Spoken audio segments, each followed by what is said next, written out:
My name is Rosemary, and I'm actually going to moderate this conference this afternoon. And I would like to first of all thank everybody for taking their time to be with us this afternoon. This online conference, Migrant Women Stand Up to COVID-19. We have many women actually participating. Like I have said, we had we were out of, we sold actually all the tickets. We just wanted 100 people to be part of this meeting. And so we have women coming from Cork, we have women from Tipalieri, from Kerry, from Limerick, Drogheda, Dodok, Kildare, Rish, Offaly, and I know I will miss some of the counties, and so please don't blame me, including Wicklow, that are actually participating. And also I see Colleen from County Clare. So I want to thank everybody for taking their time and coming actually to participate in this conference. The conference in itself is timely, given the difficult times that we are living in. Though migrant women are Assyrian, and we have seen this actually many times, even before the COVID-19, of how much migrant women depend so much on the hope that they have, whether they get that hope through prayers or through doing different things, that migrant women are very resilient. Again, here I'm very careful, and from AkiDwA point of view, I'm very careful that migrant women are not a homogeneous group. And even the information we are going to get this afternoon, we know we are women, some of them who are privileged through migrant women, and this is actually because you have different immigration status. So we have that in mind, and that's why the people who are going to speak this afternoon from diverse background, and also from various immigration status, of these migrant women that we are talking about. Sometimes it's very difficult, for women to navigate system, and in particular migrant women, given the language barrier, and also given that the fact that, even navigating the system itself, accessing that information in itself is very difficult. Since the lockdown on the 27th of March, AkiDwA has been working remotely. However, we have a lot of information in our website, and if you go to our website, you'll see videos.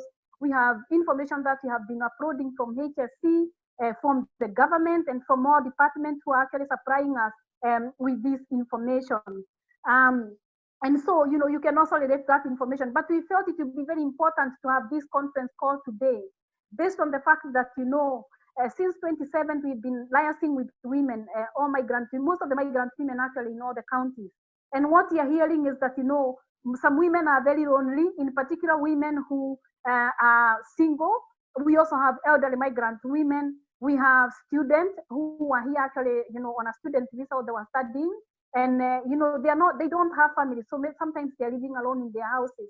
And we have heard of how it has been very difficult, them, being in their own loneliness and trying to manage that.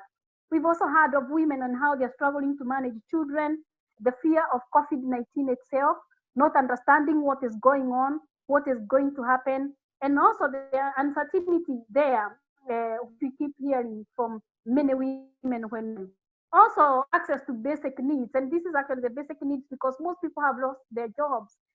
It's actually being able to provide food for the family. It's being able to even know what is happening, whether they will get a job that they were doing before or what will happen.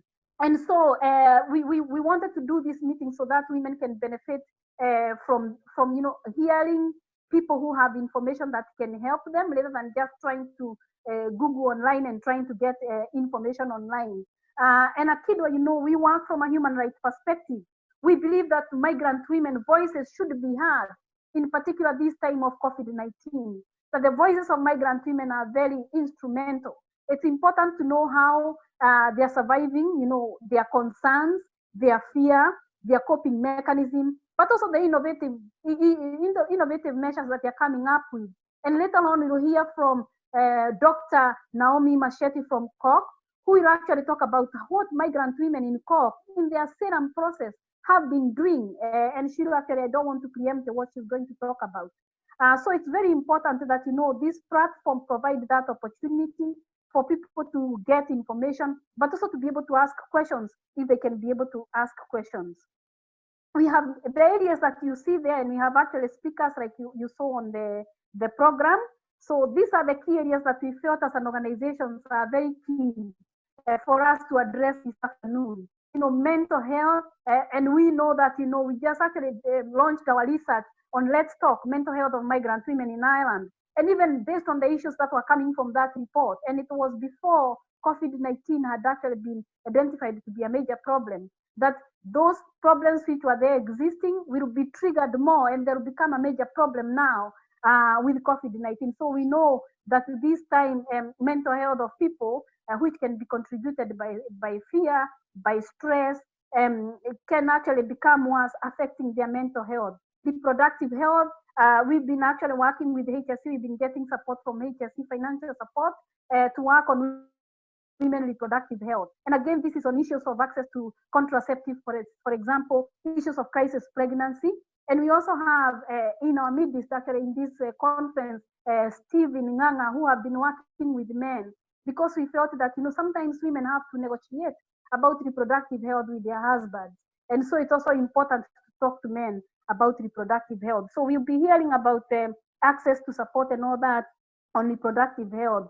We have cross care also, and I'll be introducing these people later to talk about the economic impact of COVID-19. So what are the employment protections there, and social protections? What is there actually specifically for migrants? And I'm really asking people to ask questions on this, because I know many people have come back to AkiDwA to ask of how we can help them based on the challenges that they've been experiencing in terms of accessing the social benefits, or even understanding who is entitled to these social benefits now that we have lost our jobs or have lost my job. I would like to thank, before I call our speakers, to thank Breakforth, for agreeing to host this event with us. Adeline, I think Adeline is here with us. To thank Rosemary, Kunene, they'll both be speaking from Dignity Partnership, and as well, Naomi from Cork, but also, Ravind from Let's Talk Center, he'll be speaking as well. Sarah Benson from Ruhama, and actually just on this afternoon, we were able to get somebody from Postcare, Riyadh, to talk on social benefits and all that. I also want to thank the AkiDwA staff. We have Katie, who is actually letting in people and also working on IT part of it. We have Sharon taking notes. We have Steve waiting for your questions so that she can share with some of the speakers. And we have Caroline as well. All the staff have worked very hard, including Anne Waidera, to be able to put this conference together, and also the support of the board. And so that is that. So you have the program, you have seen the program, and Katie can put it up again. The program, we have a few speakers, and these speakers are actually based on the areas of need that AkiDwA have been working on, but also based on what we have been hearing from our members on where they would want to get information. And so if you have any question, under the Zoom, you can see the chat. So you can send your question from the chat itself, whether it's mental health, whether it's on employment, whether it's on reproductive health, family and children, and domestic violence, that we have people with valid information to be able to answer those, to provide that information, able to answer some of the questions. So to the conference, to the real deal, to our speakers of this afternoon. And again, it's to thank them.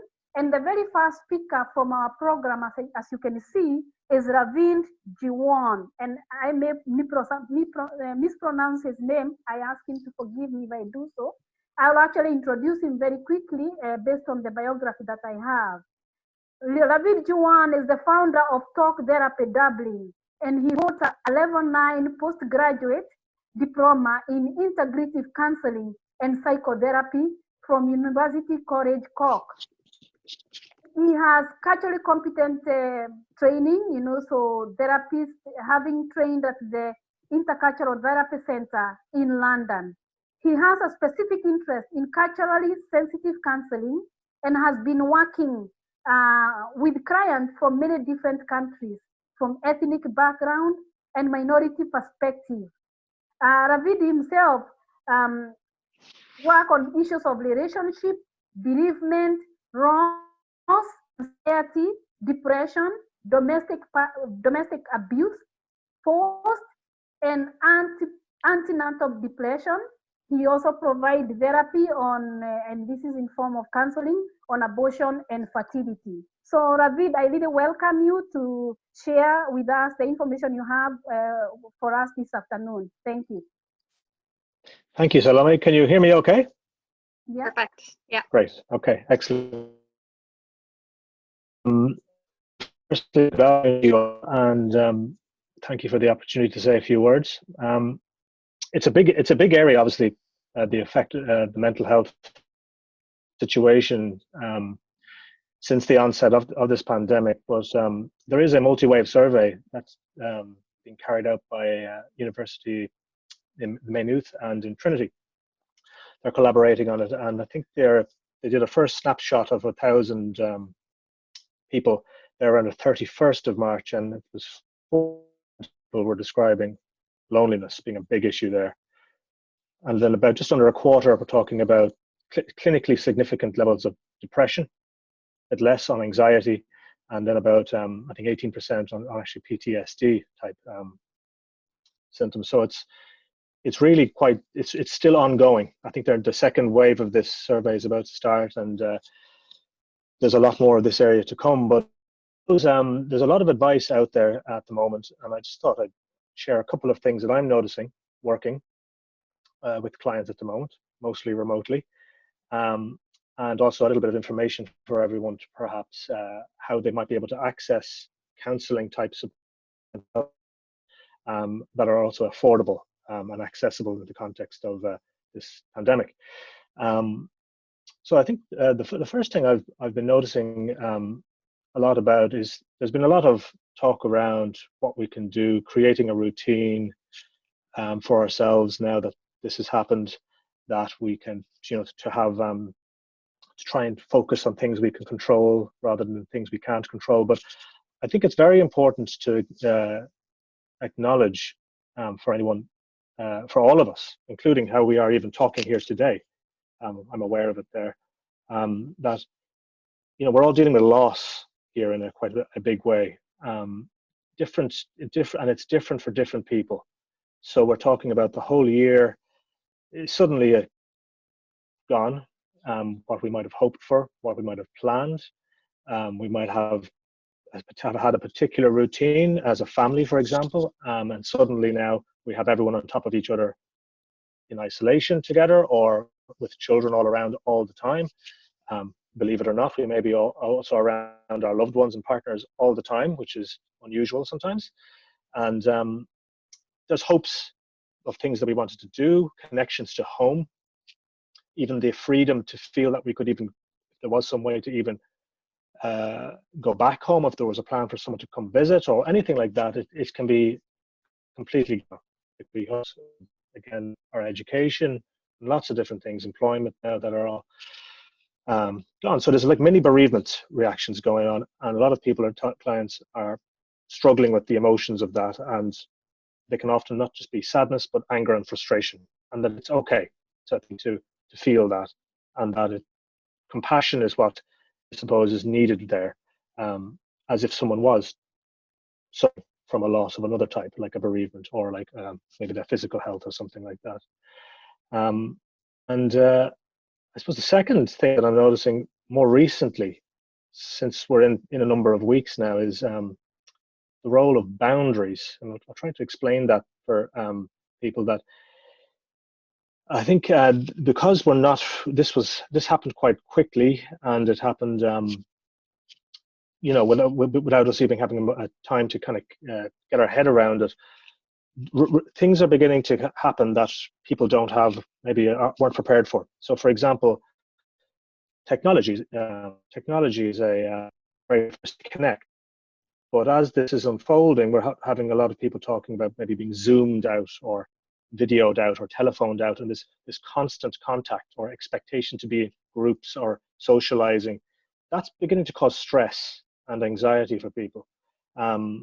So it's also important to kind of keep an eye around that it's, we don't have to be in every single group chat that we're invited to.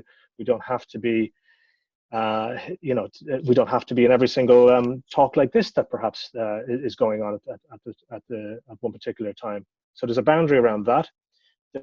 When children were schools closed, parents were being expected to kind of do homeschooling. in different ways, and different schools were giving different messages and supporting in different ways. And that was causing a lot of stress for some people, because it wasn't a role that either the children were familiar, the context of being at home or wherever you are may not have been compatible there. So that, again, was causing a lot of problems, and we've had to almost step back from that for a lot of people, that it might not be possible to do homeschooling. There are a lot of people who are, I suppose, having an information overload, listening to a lot of media, reading a lot of things on the social media, reading a lot of things, watching the news and absorbing it on a very, very frantic pace daily, who can give you very big updates globally about what's going on. And that actually can be, again, a bit too much. And sometimes it's also about the quality of the information. And there's all sorts of conspiracy theories out there which may or may not have merit to them. And there's also information that is not even appropriate because it may not be for the right population. So what I mean by that is that we do know that care homes, that the traveling community, that the Roma community, and that those in direct provision are having, were being lumped, given information on how to handle this situation that wasn't really appropriate to the settings they were in many cases. And then there's higher incidences in these settings. And we're beginning to see what that is. So it's also about going to an organization, perhaps like AkiDwA, who might have more tailored information for the setting that you're in, if there's an issue like that, and trying to get information from good sources. And certainly 2 meters distancing, saying no to people going out there. And actually some people are crossing over and want to be friendly or not taking it as serious. And people are having difficulties trying to actually even adhere to social distancing and that's causing stress and anxiety as well. So I guess there's good resources on the AkiDwA website. The mental health reform, I believe, have put a very good list of resources that are available for people. But there's a couple there that, if anyone is interested in the area of counselling or talking, this is not psychiatric psychoanalysis or that sort of thing that I'm talking about here. It's very much just relational, and it can be quite practical help going through this unusual situation. So there's an organization called A Lust for Life, alustforlife.com, and they're offering free psychological first aid to anyone who makes contact. They're linked to an organization called therapyhub.com as well, and it's free. First of all, it's about a 30-minute session, and a number of registered psychologists with the PSI and accredited counselors and psychotherapists are on a panel there who have offered to do 5 or 6 sessions each a week with people who are interested. So I'd encourage anyone who would be curious to have a look at that website. Then there's also the IACP website, which is the Irish Association for Counselling and Psychotherapy, and a large number of their members have signed up, a few hundred therapists, to provide free counselling, video counselling to frontline staff. And I know that will also include, for example, staff in direct provision, or perhaps people who are also in direct provision and some slight unusual situations like that. So again, that is free, and it can be looked at on the IACP website, or of course, I'm open to being contacted. My practice is called Talk Therapy Dublin, and again, because this is a video method that is now being used a lot, we can talk to clients around the country. So I'd have at least 6, 7, 8 therapists would be willing to give their time, again with no charge, to help people who are distressed at the moment. Reproductive health was also mentioned there, and I won't go into that, but the My Option service is a free counselling service there, where there's counsellors giving free counselling to do with crisis pregnancy and issues related to that, which is also ongoing at the moment as well. So I guess I'd encourage everyone to just accept, of course, that we are going through a lot of different types of loss here, and that there's mixed feelings to that, and that we can certainly work on things like a routine and creating, focusing on things that we can control, like, for example, exercise and staying connected, but also to watch the boundaries around these things. And another thing, actually, I just forgot to say, there was sleep. A lot of sleep disruption and insomnia at the moment. And I think that's partly linked to the change. And again, some of these things around technology and that getting in the way, or maybe other people being all at home and the whole thing is gone. That can affect mood, of course, and especially when it becomes chronic, if it's becoming every day or if we're not sleeping well. So yes, that's my bit there on the mental health, and I'd be very happy to take any questions about anything I've said there. And if there's anything I've forgotten or didn't go into any detail on, please just leave a message, and I'm sure we'll get around to it at some point. Salome, I think you have to unmute.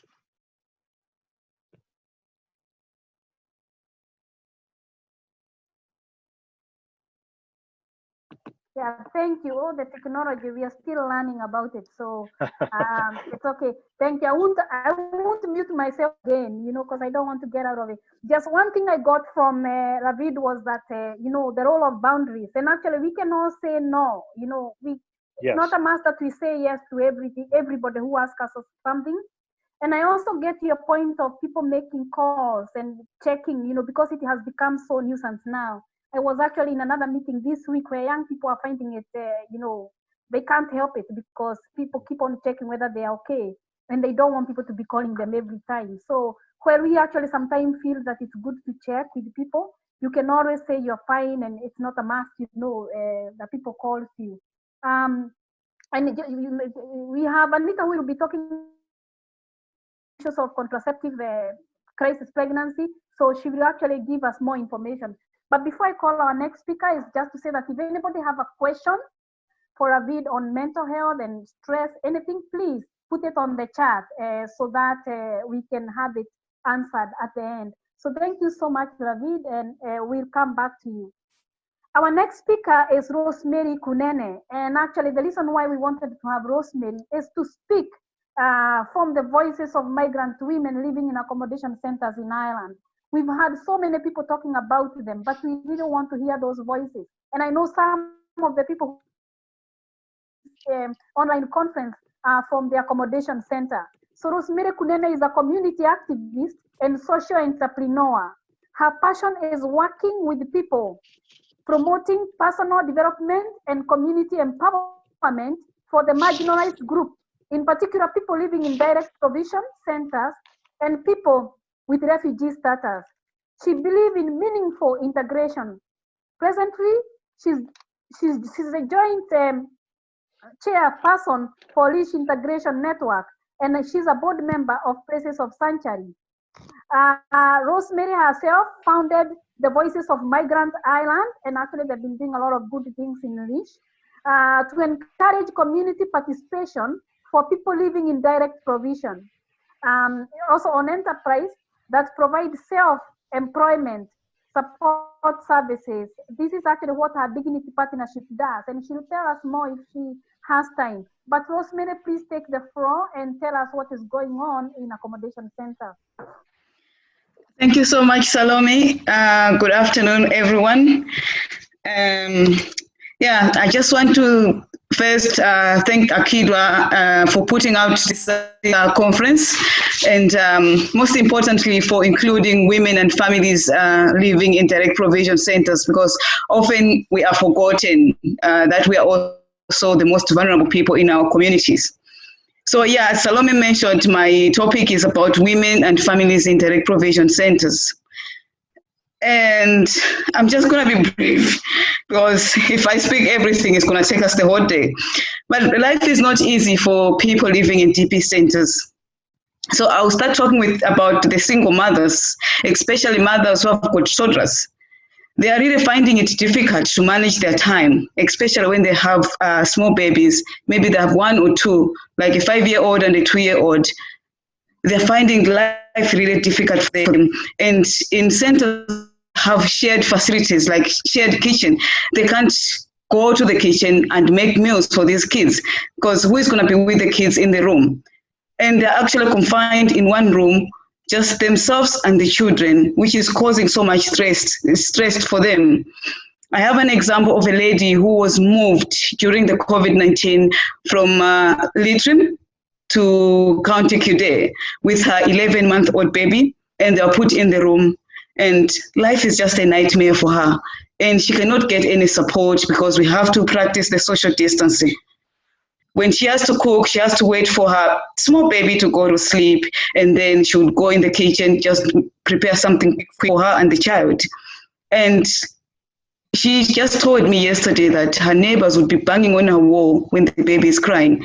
And this baby is not crying because it's crying for fun. The baby is in pain, has got a nappy rash, and the neighbors are banging her wall to say the baby is making noise for her. And this is causing more stress. She has no sleep, and instead of getting support, she's getting banged on the wall. And also helping children with their schoolwork is just another nightmare for mothers, especially those who English is not their language. And when you have more than 2 or 3 kids going to school, how do you support these children with their homework? And the children are doing their homework on the beds. There's never been any provision of desks or chairs that would be put in the room. And besides, even if they were to put chairs in the room, where would they be? Because it's just a small room which is already overclouded. And to families and couples, kids are eating a lot, as we all know that, because everyone is at home. So once in a while, we want to grab a snack, we want to eat something. And unfortunately, the food that we provided is not enough to take us for the whole week. So you find mothers, they have to go to the shop using their weekly allowance of €80 to buy extra food for these kids. And also the food supply that we are getting in some of the centers. I'm speaking of the centers that I work with. Maybe some people might differ because some of the services in the center, some centers are offering them food, they're cooking for them. Some centers are using points to buy things in the shop. So in centers where they're using to buy food in the points, using the point system in their shops, often you find the food that is being given there is not fresh. Bread, you go there to buy a loaf of bread, is expiring tomorrow. What do? You buy the bread, you eat it today, you eat it tomorrow, and then it has expired. You have Thursday, Saturday, you don't have any more bread.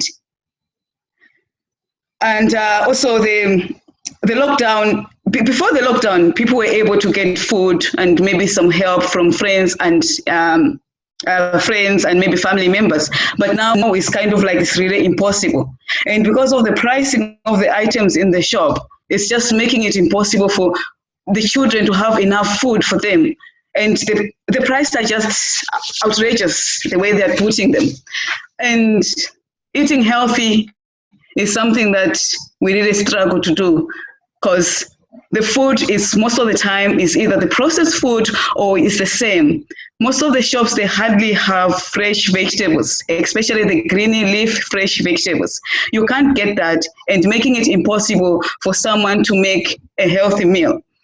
And we have to remember that in DP centers, you have people from different backgrounds and they cook food differently. Maybe for someone, they can get potatoes, carrots, and onion and make a healthy meal for that. And then for some person, like personally myself, if I'm eating something healthy, I want to see green leaves in there. And when you're lacking that, you always believe that you're not eating a healthy food. Parents are trying really their level best to make sure that they are trying to follow the HSC guidelines, but it's just difficult and stressful. There are a lot of activities that are happening online, and most of the parents, especially single parents, they can't take part in that because either the children, they're looking for attention, the children are making noise, there's lack of Wi-Fi, they don't have Wi-Fi in their rooms. So all those things are really excluding the migrant women living in the direct provision centers. This might sound funny, but it's a reality. Couples are sexually frustrated as there's no privacy. And we all know Maslow's hierarchy of needs. It says that sex is a basic need for couples. And as a result, this frustration makes parents to be shouting at their kids unintentionally because they're just frustrated. And also, like, the shouting at the kids, it has an impact on the children's mental health. And some women are also suffering domestic violence silently, and they have no one that they can talk to. children and toddlers. There's no facilities for homeschooling, as I mentioned, and children are doing their homeworks on their beds, and this is causing low self-esteem for our teenagers. Because now you see the school, it's gone online, they're going into, they're logging on in Zoom, and then their friends are seeing them just in a room. They actually have to kind of like try to make their space look a bit nice just because they're going to be on the video. And this is also causing depression for them and giving them a low self-esteem. And for families where they have primary school children and secondary school children are getting distracted from doing their schoolwork, because you have maybe a toddler who wants to play with the brother or the sister, but this child has to do also the. So there's a lot of like distraction, and there's a lot of noise in the rooms because people are just in a room. So it's like if families had a house, a space, like there's no privacy. The only privacy you go to is your toilet, which you might want to use it. So people don't really have like it was mentioned earlier on with the first speaker about sleep. A lot of mothers are experiencing that lack of sleep because the kids are jumping up and down, and when they go to bed, they're already the parents are already exhausted, they're already depressed, they have a lot of things to worry about. So lack of sleep is also another issue that people living in direct provision are experiencing.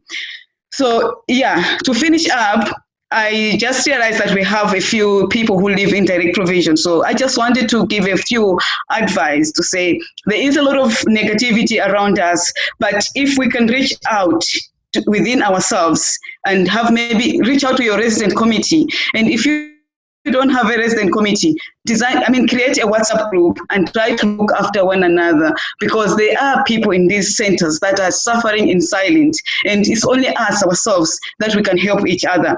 Take a breather, go outside and go for a walk. If you don't want to walk, just sit in the air than just locking yourself and your children inside the room. Have a positive and a gratitude mindset, because when you're grateful, when you have that gratitude about little things, just like breathing the air, it brings happiness to you and you feel less depressed. And finally, I want to thank AkiDwA team, in particular Salome, for the great work that they're doing to empowering women with knowledge and giving them the opportunity. I've been associated with AkiDwA, I think, since my time in Ireland, and I've really, really gained a lot of knowledge from AkiDwA. So I would say keep up with the good job, and thanks everyone for listening. Thank you so much. Thank you so much, Rosemary. Like really, we have at least a taste of the issues that are happening, in direct provision, and hearing from you, really, it's actually very important that even our government get to know the need to include people living in direct provision, and in particular women, in informing of what is happening now with COVID-19 and even in post-COVID-19. Because I think, and we've been saying this with the staff, we meet every Friday, that there'll be real issues happening after people comes out of lockdown, because people will be able to travel and speak maybe. And it's very important that people speak out so that they can have a way of moving forward and progressing. So without further ado, I call our next speaker. Thank you, Rosemary, and people might actually ask more questions, or people who are living in direct provision can add more issues if they feel there are more issues there to be added. You can actually put them on the chat so that we can share on what is happening. So our next speaker is Adeline Adekayo. And actually Adeline is from Breakforth. She's been working with us as AkiDwA. We've been able to do programs together. She's the director of Brocom and the founder of Breakforth Women's Organization. She's a property investor, educator, management, a consultant, and certified interior decorator with a deep passion. So anybody who wants decorations, for interior, she's very good at that. For anything, for home interior and all that. So people get this all information of Adeline. She's actually a woman of so many talents and skills as well. She has extensive wealth of experience in management and actively participant in non-profit fundraising She has gained a knowledge in personal development over the years through institutional and self-education. She sits on the board of directorship of non-governmental, non-profit organization, fostering her passion for humanitarian work. She's a woman driven by purpose, a wife, and a mother of 4 children. Adeline, I hope you're with us. Please, you're welcome to share with us on what you have for us on family and children. Thank you. Thank you so much, Salome. Thank you to yourself and the team for actually putting together such a relevant conference. I'm going to be talking, thank you to Rosemary and Ravind. Rosemary actually spoke a lot with major focus on the direct provision, but I'll be giving a general talk on the family and children as a whole. So as we all know right now, we are all facing a boat, I call it boat, out of the blue type of crisis, a sudden crisis that we all woke up to. We just woke up one morning and the COVID-19 hit.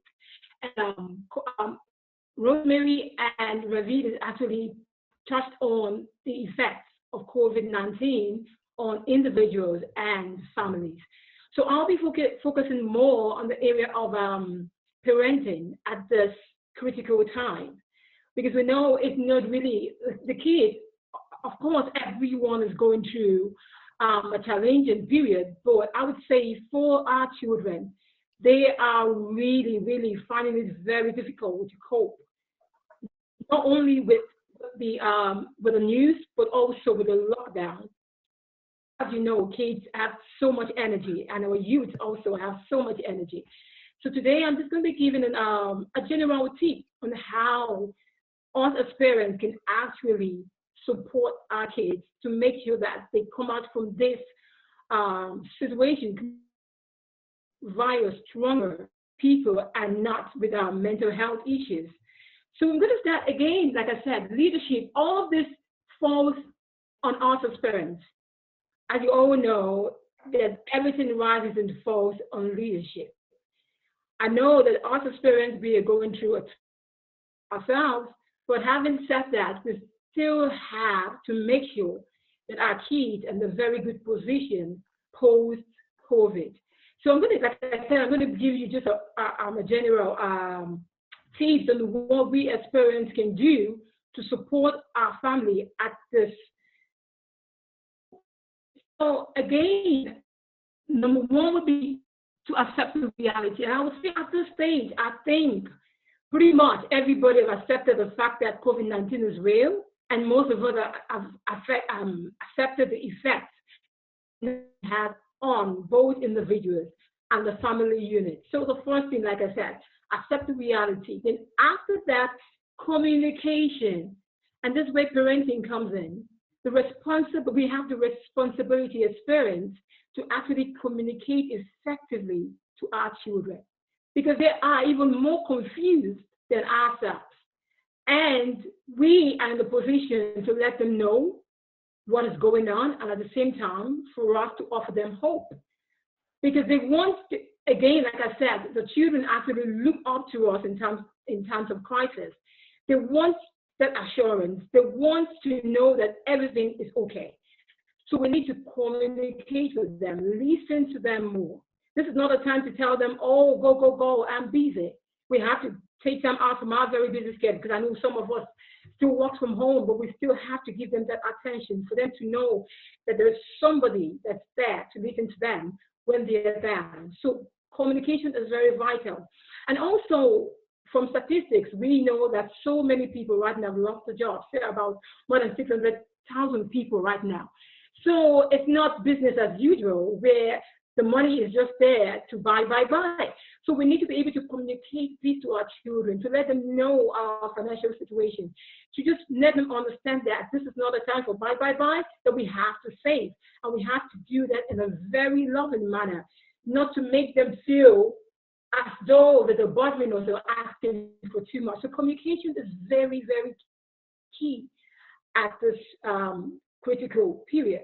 Then again, I took the positive outlook, having hope. So as parents, we have to give the children hope. because we are the ones that they see daily, and we are the ones that they look up to. We have to mirror what we want them to actually act on. Not to say that we are not scared ourselves, and not to say that we don't have fear or we are not anxious ourselves, but having said that, we are in a position of leadership. So we have to take the bull by the horn and then do what is needed to do at this time. So we need to give them hope. Another thing is supporting them. It's so hard for them to be locked down in the house right now with us, with nowhere to go to, or say, time to go visit their friends. So we have to understand that and then support them. And again, like Rosemary said, most of the kids right now are schooling from home. So we have to also create room for that. We have to help them with their assignments. I agreed, most of them are very good at using social media, but some of them are not very good when it comes to actually using facilities online to study. So that's where parenting comes, and we need to support them, sit with them, talk them through the schoolwork, check on them, give them structure, because most of them really do not have structure. They're not used to schooling. So we have to do that for them also. Then flexibility, like I said, not business as usual. The school with their sleeping routines will be disrupted.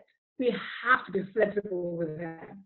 It's not all the time. Some days we have to tell them to go to bed, but we have to create a room to just accommodate that, because their sleeping patterns will be disrupted. So we have to be flexible.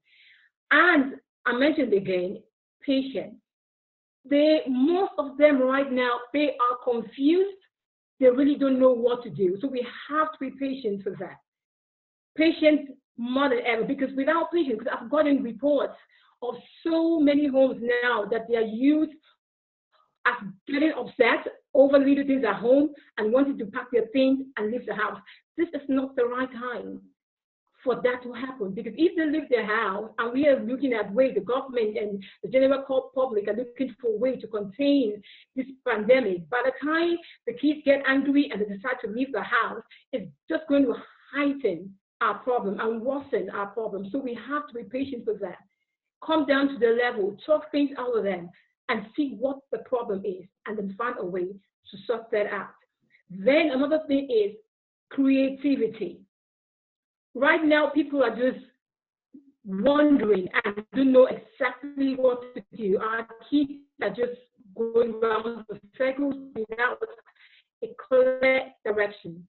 So we have to be creative, come up with something as parents, think of something, share with them, come up with a bonding time, sit with them, suggest things to them, ask them what they would love to do, sit with them, and then, again, this is a perfect time, pro-COVID, to come up with different ideas, entrepreneurship ideas.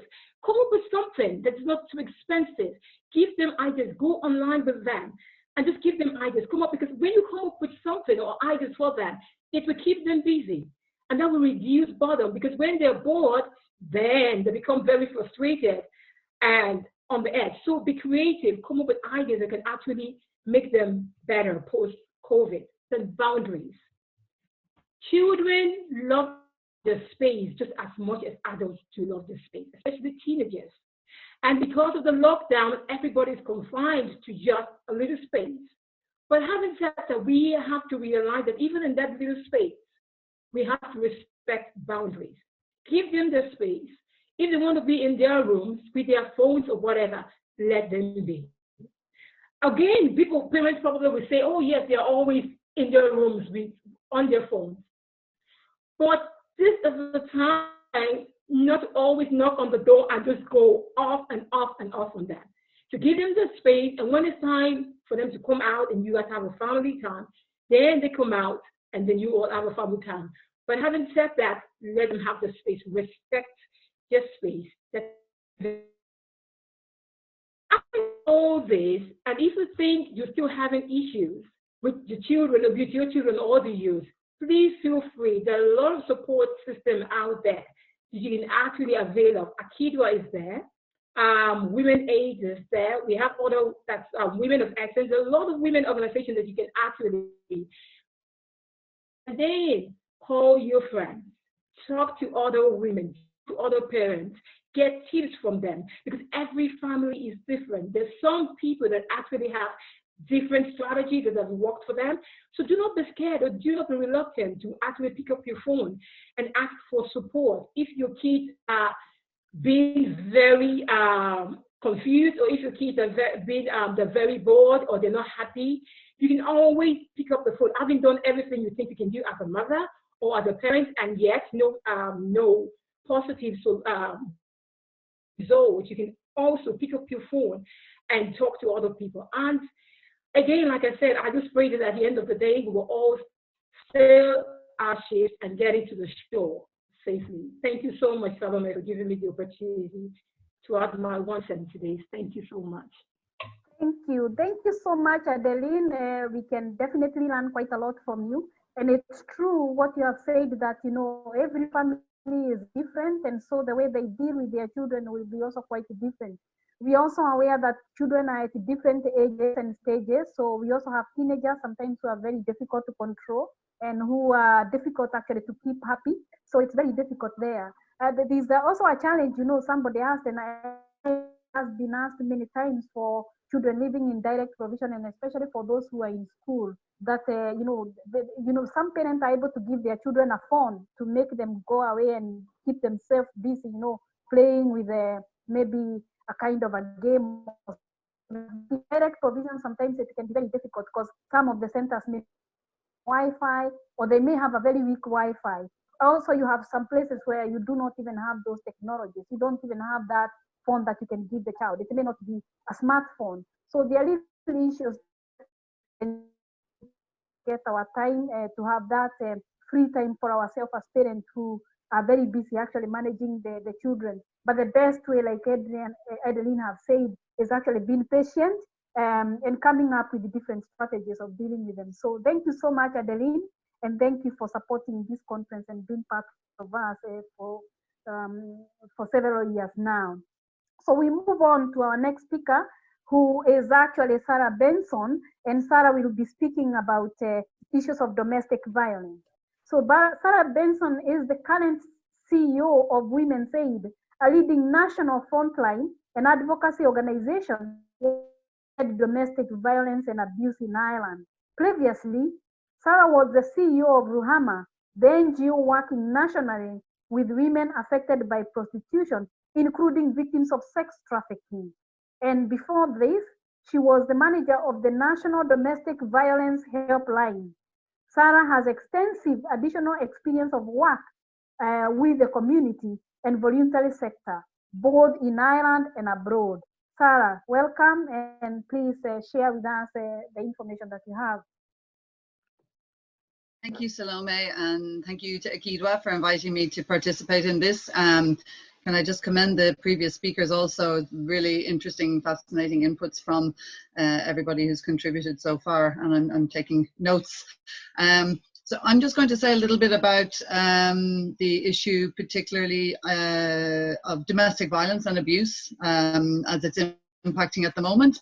Also around the objective in my 10 minutes, and I'm very happy to answer any questions, is also just kind of to share information about resources and options. I've worked for over 2 decades now with the community and voluntary sector, and with many different women from diverse migrant communities, ethnic minority communities, and have had the pleasure of collaborating with a number of the women who are already dialed in today, including Salome and AkiDwA. And one of the things that I've learned, particularly working on the issue of domestic violence and abuse for someone who has come to a new country, is that information is power. And very often, because of the dynamics of domestic abuse, one of the key tactics in domestic violence in an abusive relationship is to withhold information, to deceive, and to keep somebody in a circumstance of isolation so that they cannot get access to information and also resources. And that can be particularly challenging for a migrant coming into a country where they do not know the laws, they don't have a social structure, they don't have family support. So that creates a particular vulnerability. So what the issue is in the Irish context, knowing what the options are in the Irish context, and knowing what the law is in the Irish context. I just thought I'd speak very quickly to these, because in my experience, we need to work very closely together to share this kind of information with women who would be primarily the victims of domestic abuse, but any victim of domestic abuse, so that we can let them know what their options are and signpost them to the supports that they may need to access. So in terms of the issue itself, very commonly in other jurisdictions, but even here in Ireland, there is this perception that domestic violence is only physical violence. And I think the first thing always to say is that is not the case. In many, many situations, what we have is behaviours, patterns of behaviour, which may, but also may not include physical violence, which have the objective and which achieve the aim on the part of an abusive partner to achieve power and control over the other person. So these can be tactics of isolation, as I say. They can be emotional abuse, constantly putting somebody down, making them feel less than, making them feel worthless. It can be controlling the access to money, and other forms of economic abuse, like preventing somebody from working or taking all of their means if they do access work. It can be blaming them for everything that is wrong and never taking responsibility. But this has the outcome of making somebody feel that even the abuse they are suffering is their fault. Now, all of those tactics actually form an offence in this country called coercive control. So this is behaviours which make somebody's world smaller, which make them feel smaller, which make them feel that all of their choices and decisions have to be mediated through the perspective of the abuser. And the other thing I would say is that sexual violence and abuse in the context of intimate relationships is also a very core part of domestic violence and abuse, which often is not talked about, which is often kept secret. There is sometimes a perception that because there maybe is a marriage or an established intimate relationship, that somebody who has their boundaries pushed, and one of the previous speakers spoke about boundaries, and in the current climate, the issue of maintaining boundaries where there is already an abusive dynamic, can be incredibly difficult, not just in terms of maintaining one's emotional and psychological safety, but also bodily autonomy as well. And this is sadly something that we would hear through our national free phone helpline and through our contacts with the sexual violence services as well. So understanding that in this country it is against the law to another person, and that there are also options there irrespective of one's immigration status, are very important. And so in terms of knowing the options that are out there, Women's Aid are commissioned to run the National Domestic Violence Helpline. So that's a service that runs 24 hours a day, 7 days a week. Important for anybody for whom English is not their first language, or who prefer and are more comfortable to speak through a different language. We also have an interpreter service, a dial-in interpreter service, which is completely confidential, where we can have an interpreter dial in on the line with our support worker in over 170 different languages. And that service is based in the United Kingdom, which I think is important to say, because sometimes there's a fear that perhaps there's a small pool of translators and interpreters who may be part of your own community, and this is not the case with this in particular service. Also, for those of you who may work for services or organizations that are reaching out in an outreach capacity and maybe supporting somebody who is suffering with abuse, we can offer a support service to dial in. And we offer this to all of the domestic violence services, sexual violence services, the Gardaí. So we can arrange an interpreter for another service who may be supporting somebody. So that service is there, and at the moment there is a campaign that is being run by the Department of Justice. Excuse me, I've been Zooming all day. And it's called the Still Here campaign. And that highlights, for those who perhaps prefer not to pick up a phone, but that highlights all of the other services around the country. It also highlights the services for men, which are available. And it has the website for Safe Ireland, which has all of the direct contacts for your local service. And there are really strong relationships we would have relationships with direct provision centres in the Greater Dublin area, and we know that the other services often have connections either with the health centres or the social work sections within the direct provision centres around the country, and indeed with migrant groups, because it's so important that we work together. And very often the support that we do is, you know, we can support around information and advice and just making sense of a relationship that doesn't feel right, but also perhaps create a connection to organisations like the Immigrant Council of Ireland and others who sometimes can provide legal advice and assistance on matters which might be of particular importance for migrants, around, for example, what will happen to my status if I leave my abusive partner. And I want people to know who are concerned about that kind of thing, that there are accommodations recognised in Ireland where it's attached to them, the dependent of a spouse who is abusive, that should not be a barrier to leaving and getting advice, because these exceptions can be made. And in the same way, you know, at the moment with the COVID-19, some people feel, well, I cannot go outside of the 5-kilometre area. That's not the case with domestic violence and abuse. The refuges are under pressure at the moment, but we see every day and we hear of creative solutions that they're finding in their local communities to access hotels, Airbnbs, and so we would say, if you feel in danger, if you feel that, you know, you can't stay where you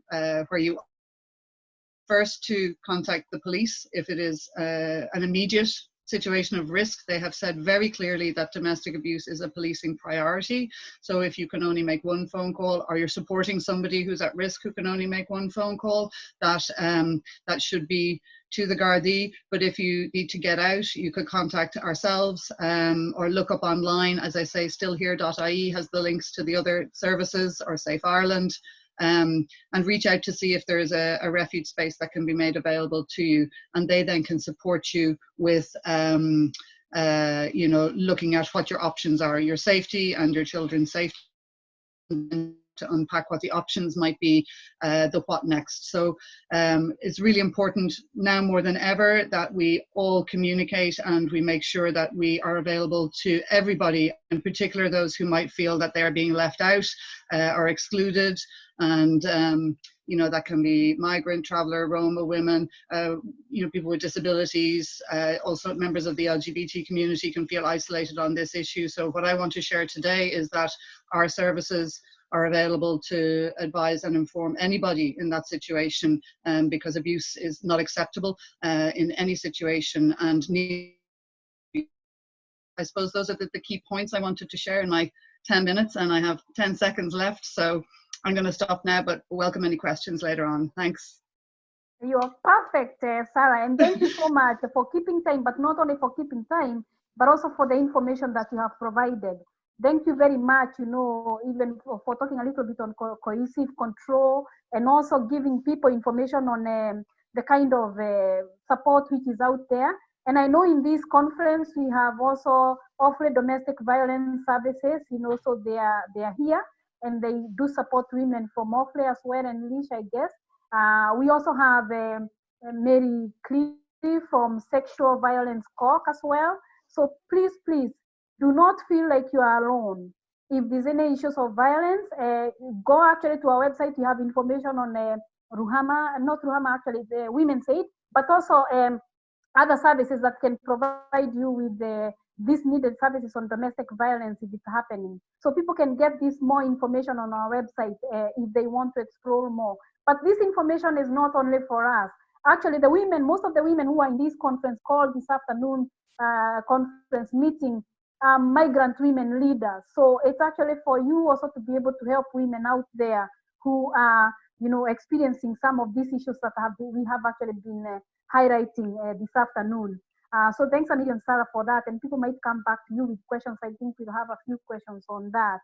The next speaker actually is Anita Gafford. And we actually work with HSE on women reproductive health. Like I said, we get support from HSE. And Anita is going to speak to us on reproductive health and COVID-19. Anita is the communication manager for the HSC's Sexual Health and Crisis Pregnancy Program. As part of this role, Anita manages national and local sexual health campaigns and chairs the National Communication Working Group, which look at the sexual health communication needs of migrant groups. Before joining the HSC, Anita was the head of training and education at the Family Planning Association and has worked with NHS England in the area of sexual health in the UK. Anita, you're welcome, and thank you for agreeing to give this presentation. Thank you, Salome. I hope everyone can hear me okay. I'm not great with Zoom, I have to say, I have to admit, but if there's any issues, just let me know.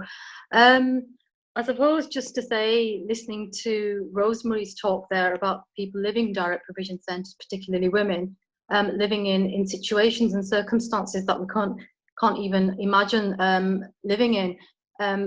I suppose in terms of food and shelter and Maslow's hierarchy of need, sexual health is definitely a basic need, or sexual activity, or having a good sexual health experience or good sexual life and relationship with our partners is.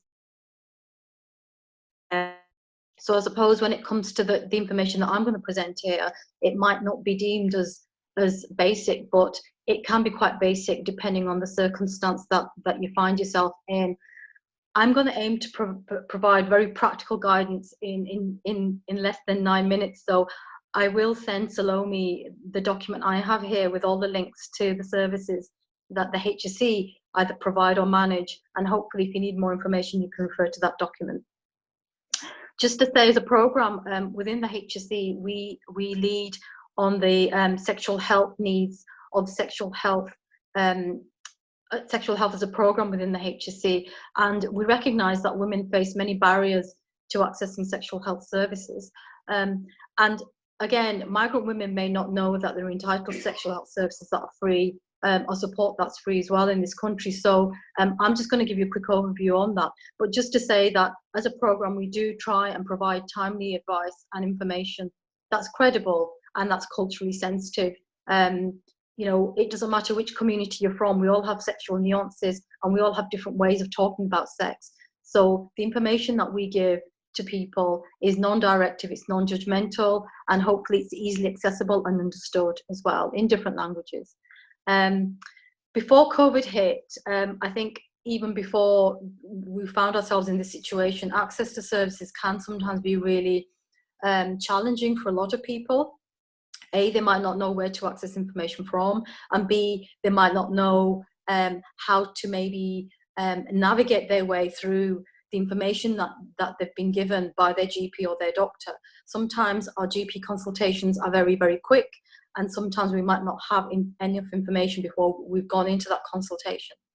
Around the pandemic, because we don't have access to services as much as we freely did so before, and because of the social distancing rules, some of our essential services have changed in how you access them. So I'm going to go through these really quickly. Guidance as a program within the around COVID and access to these services in partnership with our NGOs as well that we work with. So I'll begin by just quickly talking about contraception, because contraception is something that we all, I suppose, we all have used from time to time, and in some ways, it's really important that we know where to access contraception services at a time like this. So just to say that pharmacists can still continue to provide you with your usual contraceptive prescription. If your prescription is up for renewal and you're not in a position to get a new prescription, your pharmacist can supply you with additional supplies of contraception. If it's safe and appropriate to do so. So your pharmacist will make that judgment call for you, but the pharmacist is there for you to talk through your prescription needs and for you to access that service if you need that in an emergency. Talking about emergency, sometimes, and we've all been in that position as women, we have had slight challenges, slight accidents where we've needed emergency contraception. Just to give you a quick overview of emergency contraception. Emergency contraception is a form of contraception that women can take if they've had a condom accident, if they haven't used contraception, or if they've used contraception and they may have vomited, or they may be sick, or they may be on antibiotics. So sometimes when we're in a situation where we're a bit worried, we can go to the pharmacist and we can access emergency contraception. Emergency contraception is available in 2 forms. You can either get the 3-day pill or you can get the 5-day pill. So the emergency contraceptive pill is available 5 days, 120 hours after having unprotected sex. You can still access 3-day and the 5-day pill through your pharmacists. And obviously pharmacies are still open through the coronavirus outbreak, but if you need the emergency contraceptive pill, it's really best for you to ring your pharmacist in advance, and they can carry out the consultation over the phone for you. This will actually limit the time you're in the pharmacy as well, and will comply with social distancing measures as well. But again, the sooner you take emergency contraception, the better it is for you, but you can take it up to 120 hours after unprotected sex. If you do go over the 120 hours or the 5 days, you can have an IUD fitted, the copper coil, through your GP or the family planning service, as a method of emergency contraception as well. So if you get beyond the emergency contraception stage and you still feel you need more help, and obviously if you've had a positive pregnancy test, there are 2 levels of support that the HSE provide for you. The first level is to contact My Options. My Options is a HSE managed and funded helpline service for women who need unplanned pregnancy supports. Now, we're not saying that anybody who rings My Options wants to go through the termination option. You can go through My Options and talk through your options around wanting to keep the pregnancy, having an adoption, or having an abortion. The counsellors at the other end of My Options can provide you with non-directive. Non-directive means they're not going to direct you to a particular way of being or a particular choice if you are pregnant. They will talk you through your options, and they can provide you with information in a safe and confidential setting over the phone. So that's free and that's available. You can ring a My Options counsellor on this number. It's 1-800-828-010. That's 1-800-828-010. Or if you've got access to a website, you can go on to myoptions.ie, and all the information is on there. If you ring the My Options number and English isn't your first language, you can arrange to speak to a counsellor through a translator, through a 3-way conversation, and that information is available in 240 different languages. So, if you don't speak English, you can still access this information in your own language through an interpreter. So that's a really important point for you to remember. And My Options leaflets, if you are a leader and you're on this call, you work directly with migrant organisations, you can access My Options information in 13 different languages, and this information is available on www.healthpromotion.ie. It's a HSE website where you can access free information for the people that you work with, and it's posted out free as well. So that's available. That information on My Options is available in 13 different languages. The other way you can access unplanned pregnancy information without ringing My Options is to seek, now I say face-to-face, obviously we fund face-to-face counselling services across the country. At the moment, they're not available face-to-face because of social distancing rules, but they've moved their supports to remote telephone lines. So you can call a counsellor over the phone and get information around your unplanned pregnancy. Again, it's non-directive, it's anonymous, and it's the counselling is delivered by an experienced counsellor in a safe environment. So you can go for that route as well. Again, if you go onto myoptions.ie, you can get access to funded face-to-face counselling, obviously remotely now because of COVID, but that option is available. So just to recap, you can get unplanned pregnancy advice through myoptions.ie through the phone, or you can get unplanned pregnancy advice through a remote counselling service with a HSE funded counsellor, and both are available on a national level, so you don't have to just live in Dublin to access this information.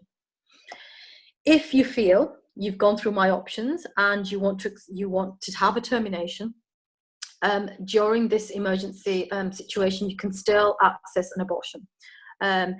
The only way to do this now is the Public Health have actually, Primary Care, have actually issued a temporary model of care for termination services around the COVID situation, which means that you can still access abortion services through your GP. You don't have to go and see a GP anymore. You can access a remote consultation over the phone with your GP. To get access to a GP, you can ring My Options and they will give you the name of a GP that will provide an abortion service for you, or the abortion pill, sorry. So you can still access the abortion pill up to 12 weeks through your GP. The GP can give you a consultation over the phone, and then the pills you can get someone to collect the pills for you, and then there's an instructional pack with the pills that you can take where you are at home. You can either go through My Options to access a GP's name to access the termination, or you can go to the family planning clinics, or you can go to a women's health clinic as well, and this information is available on My Options as well. Just to say, so it's once you get the pack, if it's in English, it's the Irish Family Planning Association have developed an information leaflet for women taking the abortion pill at home. This is available in English, Romanian, Chinese, Brazilian, Portuguese, Arabic, French, Polish, and Urdu as well. So there's different languages available for women on how to take the medical abortion pill, which is a pill you take at home before 12 weeks of pregnancy. And this information is available on the Irish Family Planning Association website, which is www.ifpa.ie. So that's abortion services. I've covered crisis pregnancy counselling services. I've covered contraception information and emergency contraception. The last thing I want to talk to you about within my 10 minutes is STI services. Unfortunately, there have been significant restrictions to STI services around COVID. There are some STI testing services still operating, but under restricted hours. And whoever is seen is based on the emergency situation or whether someone is experiencing really bad symptoms. But there are still some STI services open, public STI services funded by the HSE, and will see people if they are in an emergency situation.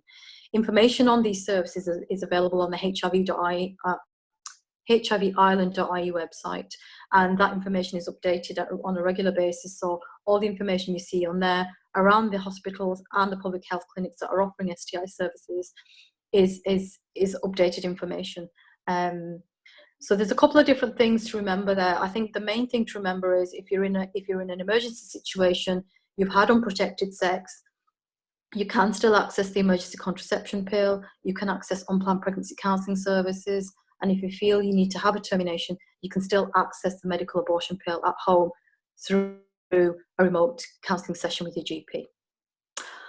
I think that's a lot to cover in 10 minutes. Again, I'll send all this to Salome, including the links. And if anybody's working directly with women in either direct provision centres or through the community, then this information, it's really important we get this information out to women in real time. It's a very time-sensitive situation for a lot of women, and we want women to get this information as quickly as they can. So I'll share this information with Salome after this call. And thank you everyone just for listening. I talk very quickly, so I hope that you've got everything that you needed from my session here. Thank you. Thank you so much, Anita. Thank you for that information. And just actually to say that most of this information is actually on AkiDwA website. We also did a video, on an audio video for everybody to see or to run from that video, so you can hear the information as well from the video that we have done from AkiDwA. It's all on our website. And also finally to say that in AkiDwA we also do supply condoms. Actually, we have boxes and boxes of condoms.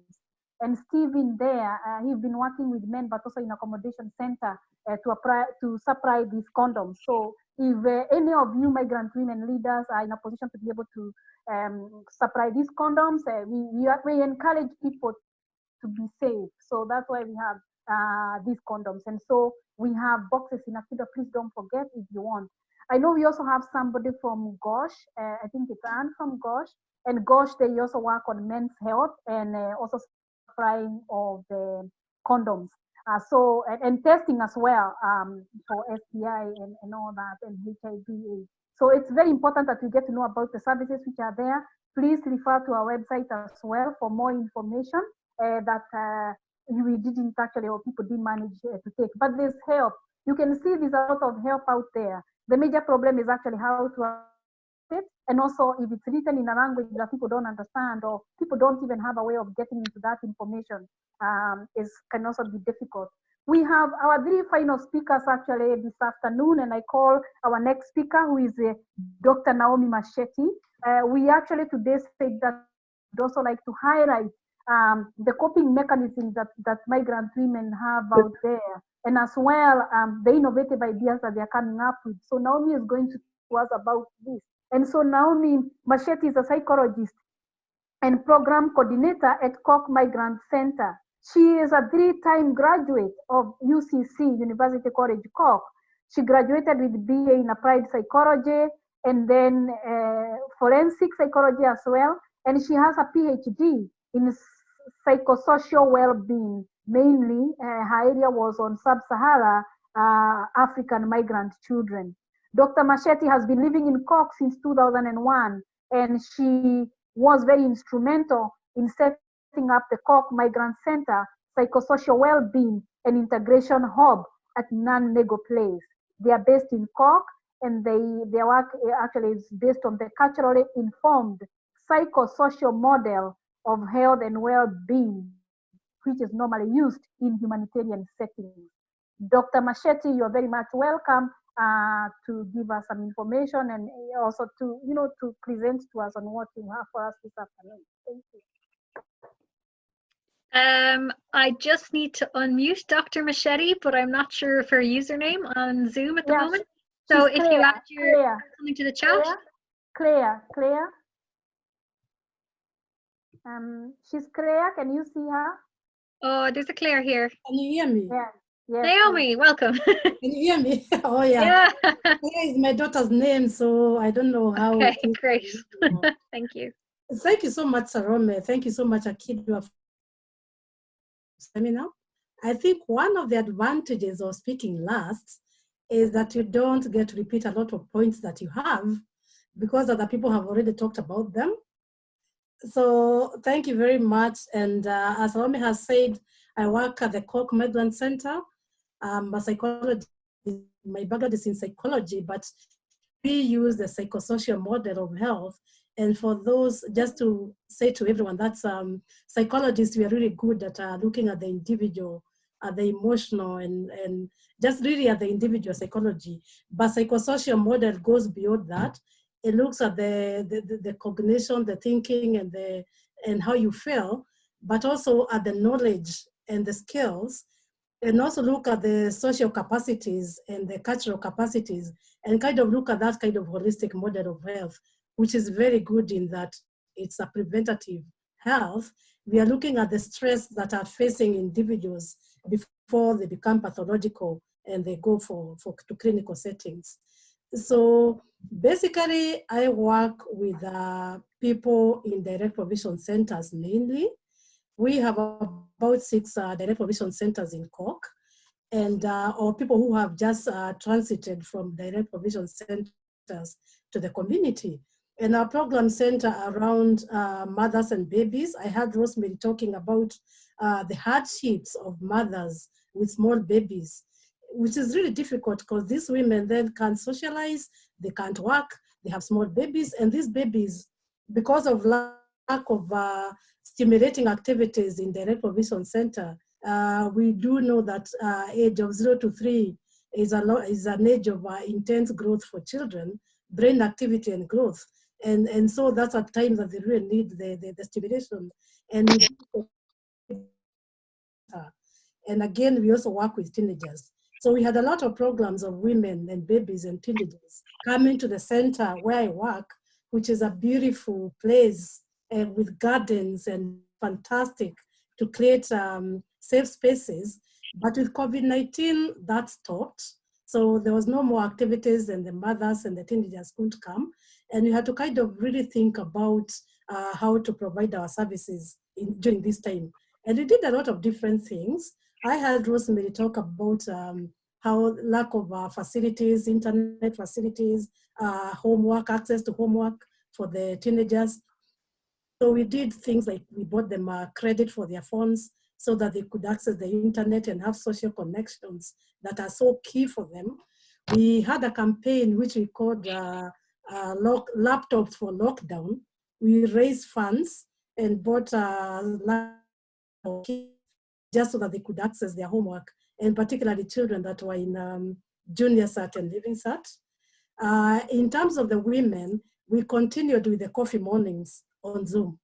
So other than them coming to the center, we said having meetings with them on Zoom, which became actually so life-saving, because we used to have a coffee morning on a Friday, and people loved these coffee mornings on Zoom so much that they said, could we have them twice a week?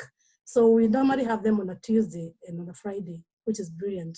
And what that has happened is that the psychosocial model that we use is very strength-based and is very much organic. You know, it comes from the needs of the women or the people that we work with. And through these meetings, we were able to kind of assess the needs of the people and kind of tailor the responses in a way that was speaking to the people, because it was coming from them and you could see the needs. And we heard about all those vulnerabilities that Rosemary was talking about, really about women and husbands who are in college, who did their homework in the because that's the only place they could, because you're sharing a room and the kids are in the room all the time. And the only place you could do it is inside your bathroom and taking turns. And kids being awake all night and all those vulnerabilities. And now we just what we could, every little helps. And that's kind of the model that we were kind of, that was influencing our responses. So what we did is that whatever people wanted, we were responding, be it food. Rosemary talked about food, which is true. In as much as people are getting point system and being able to access the food, they couldn't do it during the crisis because of the whatever challenges were there. So if people wanted food, we sourced food and we took to them. And some of the things that people are really talking about were hand sanitizers and detergents. And we sourced those in all sorts of ways, be it GoFund or campaigns or whatever, and we deliver to them. And we kept asking women, what else do you want? What else do you want? And in the process, some of the things that women said they wanted were hygiene masks. And there's an organization that was working on the ground with us called Better Together, that was also asking the women, what do you want? And we spoke together and said, look, we are working with the same people, with the same population. So why don't we coordinate the responses and the needs of the people? And so when we say people wanted hygiene mask, we were like, so Better Together said they could coordinate, they could contact someone who had their own kind of sewing studio in Cork, and was kind of building, had just started, but the COVID-19, the studio was closed. And for us, some of the activities that we had at the center were sewing hair bands and fashion things. So we already knew we had a pool of women that knew how to sew. So they have said they want the mask, and we know we have this pool of women that were sewing at the center and cannot access the center anymore. So that resource there. And again, like I said, we work from a very strength-based perspective. So then the thing was, how do we equip women to sew the hygiene masks themselves that they need? So that's how the mask initiative started on. And I had, like I said, I have huge contact with UCC. So I was a member of the sanctuary movement in Cork, and we were able to get the support to start with from the UCC University of Sanctuary by getting us some funds. We were able to direct some of the funds from my programming, which wasn't working then because the center was closed, and the Better Together to divert some of their money. And we had, within, I think, 2 days, we had identified about 14 women to start with in the different direct provision centers in Cork that could actually make the masks. And the woman who was working with me at the center is a fashion designer with her own work, with her own company. So she was able to provide all the fabric that she had. And it was really funny because at the time we started, this was announced. So our greatest problem was how to deliver the sewing machines to the direct provision center and the fabric. And there was the lockdown and you couldn't, there was kind of the lockdown, so you couldn't travel more than, outside your home. So we kind of looked like smugglers, smuggling sewing machines and fabric to all the different women, but we did. And anyway, to cut the long story short is that today we have 20 women from 5 direct provision centers in Cork who have made in 4 weeks 5,000 masks.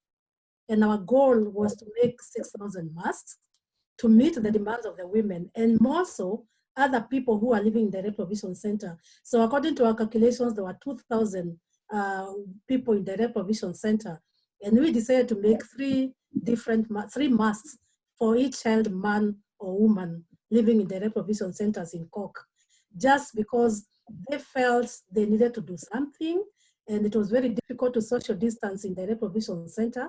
So this was a way for them to actually do something that could help themselves.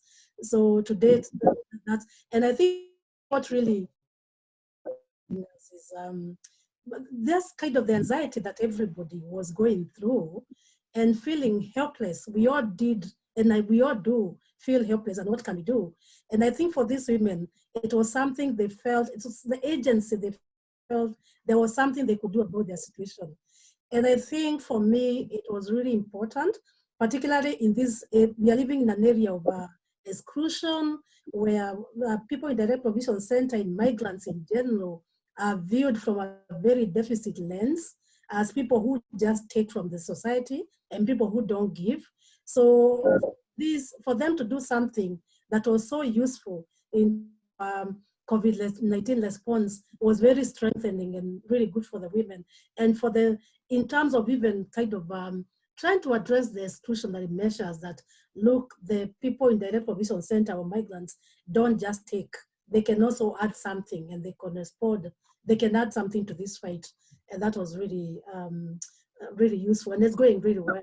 So I think by Friday, we should have all the 6,000 masks for all the people in the direct provision centers in Cork. And there's huge demand for the commercial aspect of this element of the making about this is, I know I heard Salome say about the calls, and it's true. There's a lot of people getting calls and receiving a lot of calls during this time because you feel you have to touch base. One of the things that we have actually done in Cork, which is also calls but with a difference, again, really kind of, again, drawing on the models of psychosocial health. We draw very much on AICC guidelines in humanitarian settings, which is Interagency Studying Committee, which is was developed by UN and non-UN bodies in developing countries. And a lot of those guidelines are to do with the agency of the people and to do with community supports and really strengthening informal supports that speaks to people, that people can understand and people can appreciate, and that are sustainable. And that's very much to do with cultural competence. And what happens is that in a crisis like this, people are already talking to people that they trust, you know. Even in direct provision centers, there are people that people are talking to. In the churches, in the mosques. So there are these informal supports that people are talking to. And what we've done is strengthened those informal supports. We formed what we call the psychosocial supports or psychosocial call. I know, just 1 minute, I know my time is over. Yeah. And what we've done with this call is, like I said, we are a member of the Cork City of Sanctuaries. Among the sanctuary groups, we have about 20 different organizations that already have a footfall in the grassroots kind of community organizations. So either you are teaching them English, or like ourselves, or other people who are already working with them. So within that, we formed what we call psychosocial call. And it's just giving people a call, not talking about their health or anything, but just providing human connection to the person on the other hand. And we do make these calls if people want them. So we tell them we are available and they call us. And all we do is listen and we link them. And what was so important, hearing about the Sarah Benson and Anita and AkiDwA and all the supports that are there, is that those are the things that we link people to, because they might not know. And even though the information is there, sometimes there's too much information and people can't digest it. So sometimes you need to digest it to them and give it to them in bite size. And that's what we do. So this is a person on the other end of the line, a person who is already has a relationship of trust with these people, with himself or other people. And you make the calls to the people, and that we have kind of supportive to the people on the ground. Thank you. Thank you so much, Naomi. And I think you know, the women might become entrepreneurs and also get paid for the work that they do. Maybe making things that can be, you know, not only for free, things that can be paid. I know some of the accommodation centers, like for example in Monaghan and elsewhere, were trying to find out if they can be provided with masks, because you can imagine they are queuing for food and all this, and social distancing alone without the mask, some of them don't feel very safe. So it will be very good to replicate the model that you have to other accommodation centers or to other women. I know in AkiDwA we have around 5 sewing machines. We don't have the materials for sewing those kind of things, and actually we stopped because we didn't have the resources.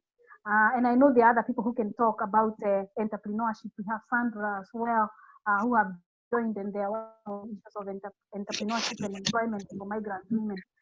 So I've also seen people doing a kind of act of kindness, you know, where they're reaching out to people in accommodation centers and trying to support them. Like Rose Kunene mentioned that, you know, there are challenges there even with providing food or other necessities that are there. I've seen people actually coming from Dublin or like sending actually food and other stuff in one of the accommodation center where I live. So people can still continue with this act of kindness. If you have a little bit more to share, you can do that. Our second from the last speaker is Caroline Muni. Caroline works with me. I'm actually going to ask Caroline to be only 5 minutes because we're running short of time. This is because we have a lot of questions and we'd like to at least raise some of them. So Caroline, can you please come in? I won't introduce you as such. Caroline is our Migrant Women Health Coordinator, so she does the health work, and her area of expertise is mainly on FGM. Caroline, please, just 5 minutes. Yeah, thank you very much, Salome, and good afternoon all. As you all know, when it comes to AkiDwA, there's no AkiDwA without talking about FGM, because we are known as the people who work on FGM. So I want to talk about FGM for the next 4.5 minutes as a child protection issue, just to raise awareness that before COVID-19, FGM was a problem and a huge child protection issue, and it still is. And what is worrying very, very much at this time is the fact a lot in. And as you know, we have a lot of girls, over 2,000 girls who are at very high risk of FGM, and those girls right now, they are locked in. So we do not know what kind of support a girl who is at risk at this time is likely to access. But however, we continue to create awareness about FGM as a child protection issue through our CHAs, who are all over the country. We have recruited from all over the country. So what the CHAs are doing in the areas where they live is to keep in touch with the families. And we are also encouraging people, neighbors, people living together. If you feel that a child is at risk of FGM, you can still report to the guards. And the other issue in relation to FGM, again, is women who are living with the consequences of FGM, who at any given time, we all know that they are supposed to access specialized services. At this time, we have heard that from the general population that not many people are seeking. Not many people are going to their GPs, to their gynecologists, to the A&E, like the levels are falling down. And we know that the same story applies to those women who are living the consequences of FGM. We know before the situation gets dire, we'd advise our women, please seek help. Do not just stay at home suffering, because we do not want to be confronted with something bigger than what's already happening after these restrictions are lifted. So let's continue encouraging our women to go and seek help. We understand that the world has become so small; it has really shrunk, and being locked in is has really increased this problem. And the other issue before I stop is like any of us, we just need to think like, what can we do for the children who are at risk? What can we do for those women who are living with the consequences of FGM? And again, remember, FGM is a very, very hidden problem. The very, very hidden nature of FGM makes it very, very difficult, even for anybody to know who might be at risk. And so like we need just to keep in touch, to ask ourselves what we can do. the right communication, how to talk to people who might be suffering, and then we'll be able to save a lot of girls and also to help a lot of women to be able to access help at this very difficult time, and even after the restrictions are lifted. Anyway, thank you very much, and you can get in touch with AkiDwA if you're concerned about a woman or a girl who might be affected by FGM. Thank you. Thank you so much, Caroline, and thank you for reminding us to be very vigilant out there. Now I'll call our final speaker, and actually he's a very, very, kind. He is very kind, and he was very kind because he only asked them yesterday to be able to present. He's been trying to look for somebody to present on employment because it's really key, mainly for migrant women who have lost jobs and they are not able to access either social protection support or employment benefits. There are also women who could not go to work, not that they lost their jobs, but because they live with people who are vulnerable, who are vulnerable to COVID-19. So it's very important that actually we give him time and hear from him. And I know there will be more questions for him. His name is Riyad. Riyad actually works with Cross Care. They are based in Dublin. And Riyad, you're very much welcome. And thank you for again agreeing to speak in our conference this afternoon. Thank you very much, Salome. Can you hear me?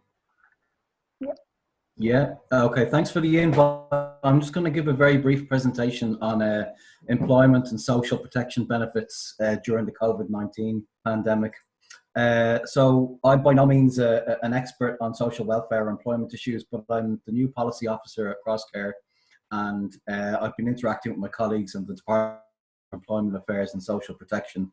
So I'll just give you a very brief summary of what's been going on in terms of employment and social protection.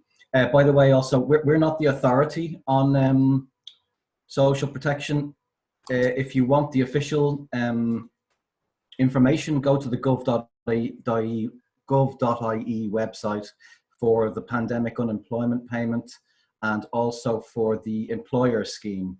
But there's a temporary COVID-19 wage subsidy scheme for employers. So they're the two official sources of information for that. I'll just give you a quick summary then of the updates that we've had from the Department of Employment and Social Protection, and a summary of what I'm aware of that's relevant to the organisations that are here. Basically, everyone on the island of Ireland who has lost their job due to COVID-19 is or should be entitled to this pandemic unemployment payment of €350 per week. Now,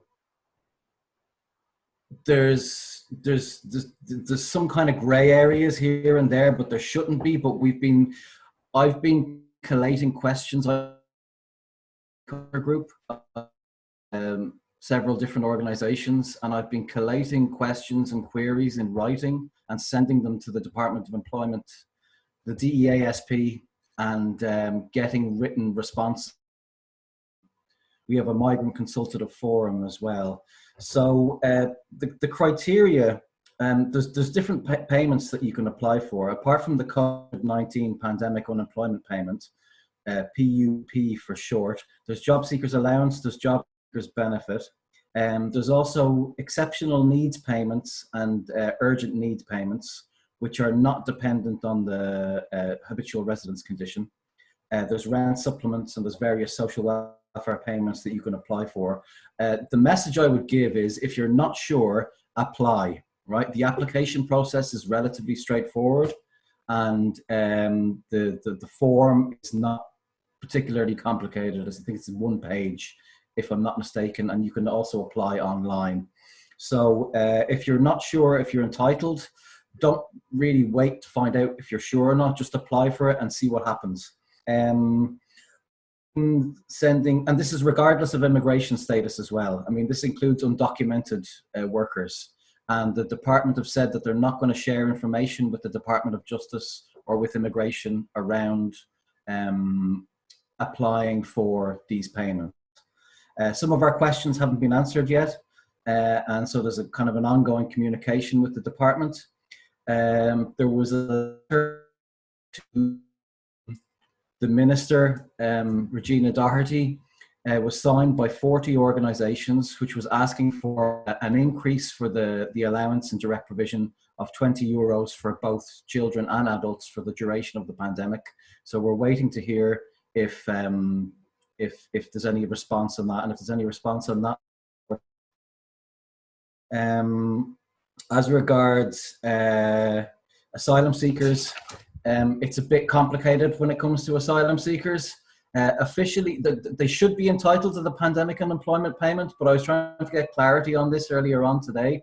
I know I don't really have very much time, but I know there's been cases of asylum seekers who were working and lost their jobs due to COVID-19. Then they got the payment for 2 weeks and then were asked to revert back to the 28 or 38 euro per week. So those in direct provision and then those outside direct provision continue to get the pandemic unemployment payment. So if there's any further questions, I know I'm very short on time. I only got 5 minutes, Salome, is that correct? No, you can take okay. 2 more, maybe, yeah.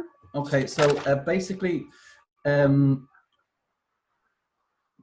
I understand, if you're an asylum seeker and you had a job and you lost your job due to COVID-19 and you're living in direct provision, you can apply for the pandemic unemployment payment.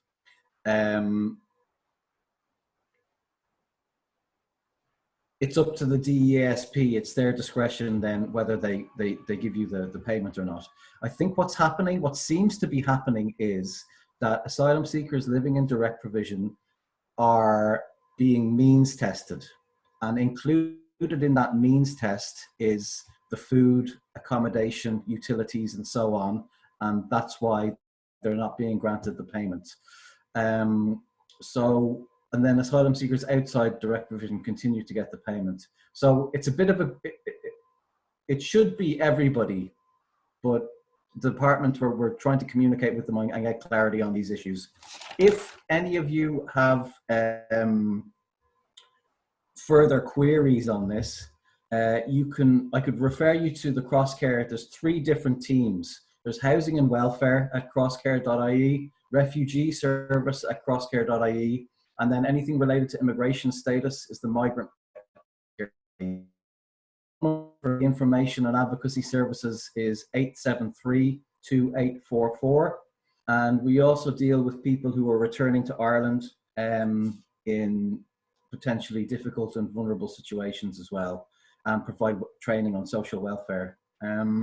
So there's the contact details there. I can provide also a summary of the responses that we've got from the Department of Employment and Social Protection to Salome. I can send on a summary of those responses to you. We're trying to get clarity on the asylum seeker issue, and then the Intrio offices also for applying for these payments are back open with reduced opening hours, and also the MyGov ID for people who want to apply online, and PPSN numbers. So basically that's all I have for employment and social protection benefits. If anyone has any questions on employment matters or social protection, I'd be happy to answer them. Thank you. Thank you so much, Raid, for that. And I hope more people will consent. If people cannot be able to ask them here because of the situation, being on the Zoom is not the very best way when it comes to speaking to each other. We can see our faces, but then speaking becomes problematic. So people can still maybe get in touch with Raid. He's given us his phone number, and I've actually put it on the chat. If people want, you can follow up with questions. We have few minutes left. Actually, we have 5 minutes left before we finish our conference. And then we have Stephen, who has been preparing questions. Stephen, maybe you can be of the questions and comments, but mainly questions. Okay.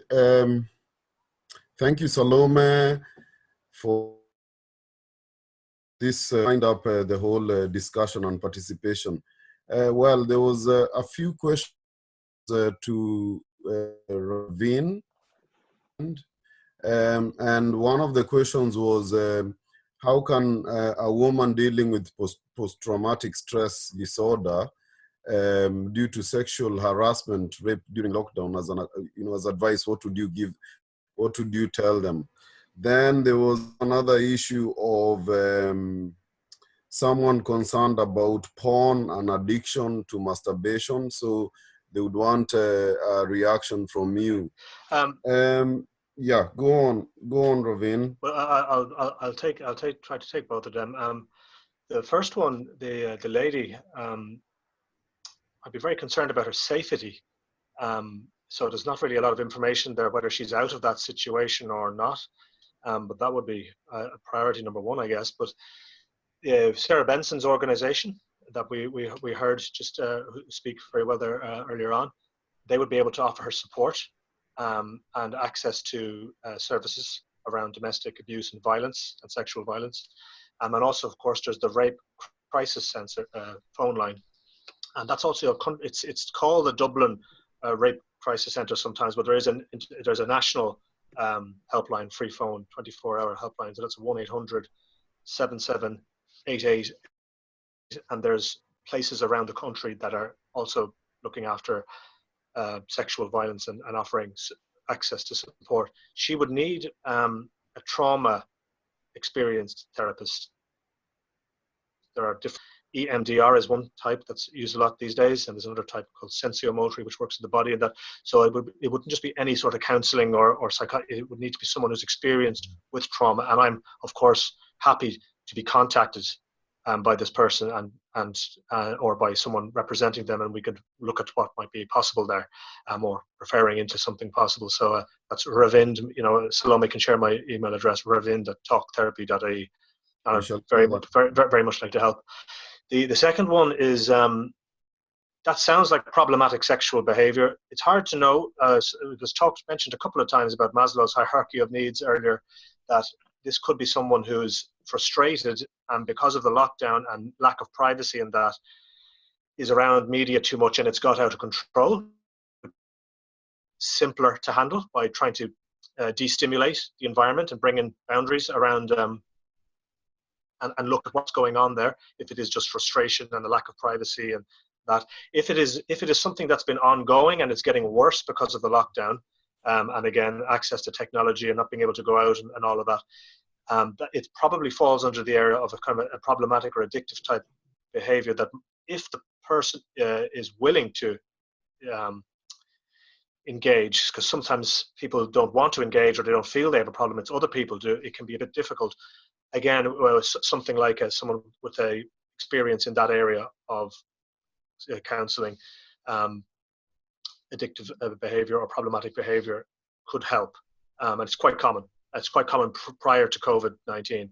But I'm just wondering, is this actually been pushed into as an issue by the COVID-19 lockdown? So again, I'd be happy to be contacted to help with that as well. Okay. Thank you so much. And then, Steve, can we have maybe Sarah adding to the one on violence? Yes. Maybe, yeah. Okay. Yeah, there is also a specific one for Sarah. Let me just add one so that she can handle the two. So Sarah, there is also a participant that wanted to know as well how they can mitigate information on domestic violence, and how they could ease to help out with their domestic violence issues.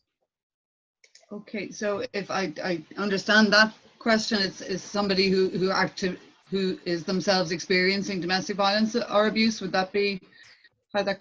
Sorry, I didn't actually see the question. Yeah, I think they are representative anyway of the people living in those in the direct provision centers. Sure. I mean, I think it was Naomi mentioned earlier, there are some great women who are working in the direct provision centres who can be a great first point of contact, somebody you trust. But in terms of the specialist domestic violence organisations, as I mentioned before, there's the Women's Aid Helpline, is the National Domestic Violence Helpline, or safeireland.ie has the listings of all of the specialist services. And at the moment, while with the COVID-19, some of the face-to-face work is not happening the same way. It's happening by phone, but all of those services are answering the phones. Some are also providing emergency accommodation. So if somebody is actively in a situation that they feel is not safe, or even if they're not fully sure if it's an abusive relationship, to please reach out and contact ourselves or one of the other specialist support services, just to talk about what's going on, just to see what they think is the thing that they need, and to get that information. And our service is there 24 hours a day, 7 days a week. As I say, also has the interpretation service. So if they prefer to speak through another language, if they're more comfortable, then they can also do that as well. So just always to urge, and again, just to mention, if somebody feels in danger and they can only maybe make one phone call, to make it 999, to make it 112, because the police have said that domestic abuse is a policing priority right now for everybody. So I hope that answers that question, if I understood it correctly. And then in respect of the just to build on what was already said there about a sexual assault in the context of the lockdown, I think everything that has been said is absolutely correct. The key considerations from our perspective would be, is this an ongoing and active danger to somebody? Is the person who perpetrated this assault still in close proximity, and do they still pose a danger? In which case, again, you know, to please reach out and to contact either the Rape Crisis Centre, or I think somebody mentioned that the Corporate Sexual Violence Centre is even dialing in here. There are free phone sexual violence services all around the country, in Cork, in Galway. Dublin has the national helpline, but there are services in the local area who are still providing counselling and support by telephone. If it is a relationship where it is a current or a former partner that is, you know, forms a part of a domestic violence relationship, and please do reach out and speak to ourselves or one of the other services. And I see that my former colleague, Maureen Hulavan, has sent a message there. Sometimes these situations, particularly if they are perhaps, you know, in the confined environment of a direct provision centre where you have communities who don't know each other put together, you can have situations of sexual exploitation and indeed sometimes trafficking. And to, you know, if that is the situation, to please reach out to organisations like Ruhama to get advice and information on the supports that are available. But the key thing to say is there is, in circumstances of sexual violence and abuse, a trauma-informed response will be the best one, just to repeat what a colleague has just said. So to first reach out to the specialist services or somebody who is specialised in dealing with trauma-informed care in terms of sexual abuse. So thank you. Right. Before you move on, maybe does Anita want to respond on the pornography one? Is there any information you can add on the pornography question? I think in terms, well, I suppose we're not a program that manage the issue of pornography within the HSE.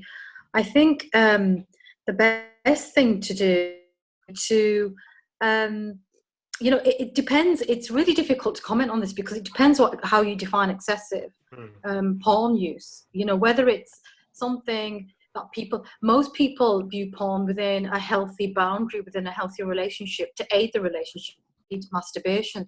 But if anybody was to access pornography, which was deemed as unhealthy and it was defined as excessive, then I think the first point to call would be to contact a therapist, you know, to be able to access help. And I think, you know, and to enable someone to do that, they would need to be, you know, to feel that it is a problem for them as well, you know. So there's no kind of clear way of answering a question like this. I think the first thing is to define what excessive porn use is. And the second thing is, if a person feels that they're using porn a lot and they need help, then there are helplines. You know, some of the speakers here have you know, I suppose, outlines what those helplines are, and you know, Ravind went through some of them. So it's best just to go through a therapist and access support that way. Yeah. The other point to make is it depends on the age of the person who's consuming pornography. Sometimes young people access pornography or consume pornography or watch pornography, if they're looking for information on sex and they want to inform themselves around how to have good sex, or it's kind of like a it's kind of like a replacement to get for good sex education, but it never really is, because porn isn't sex ed. It's not good sex education. It's not comprehensive. It's not real. It's full of unhealthy behaviours. It can be, and rarely does anybody use condoms in porn, or there's rarely consent discussed in porn as well. So I'm not going to get into that. We don't have enough time for that. But I think maybe Ravind would be the correct person to answer this question. But for my piece, I think it's very difficult to answer unless you know or can define what excessive porn is. Yeah, I think a little bit more information is required to assess that more thoroughly. But it certainly sounds like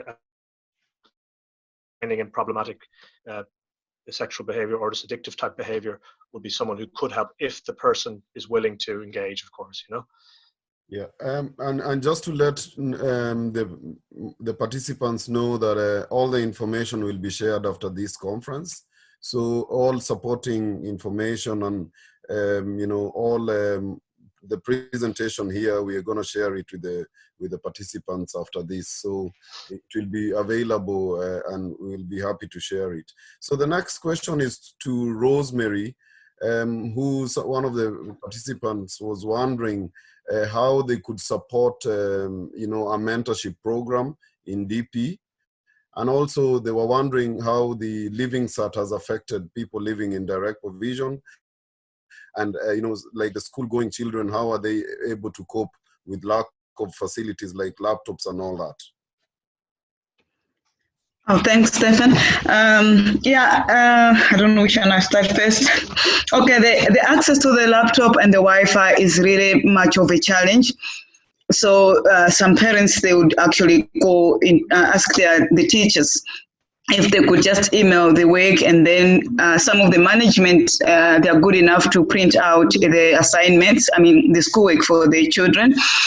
And with the living set, I've not, with the centers that the centers that we collaborate with, we don't have any young people who are about to do the living set. We have actually maybe those who are doing junior set next year. So on that one, I really wouldn't really have an answer.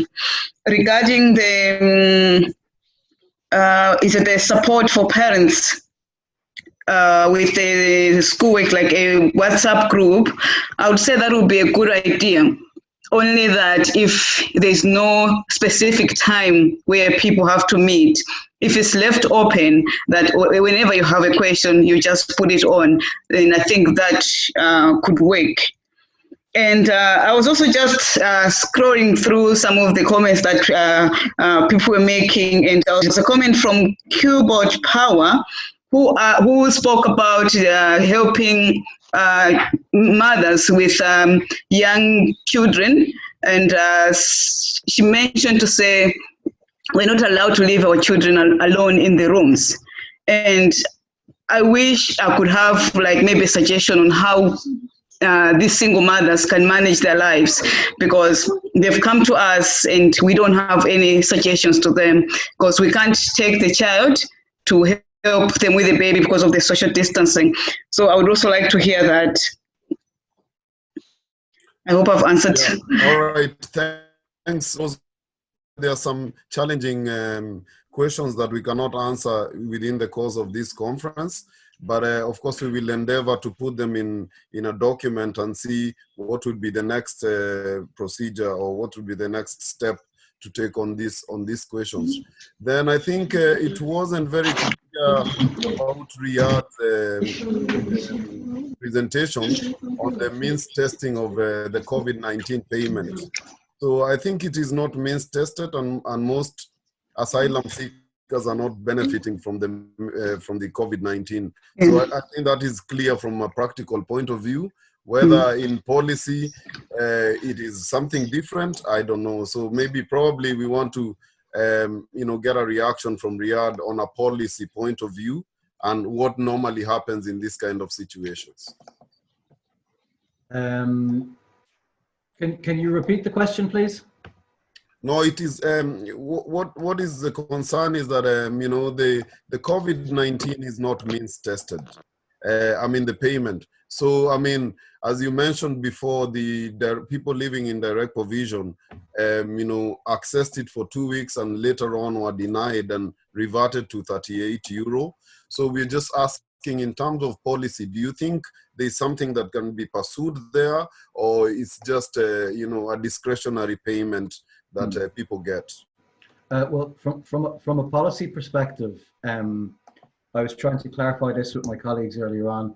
The only thing from a policy perspective that I can comment on clearly is this letter has had 40 signatories from various different organisations across Ireland for both children and adults to the existing weekly payments. Now, what happens? I mean, this is a novel situation for everybody. So, for the government departments and for the people who are issuing the payments as well.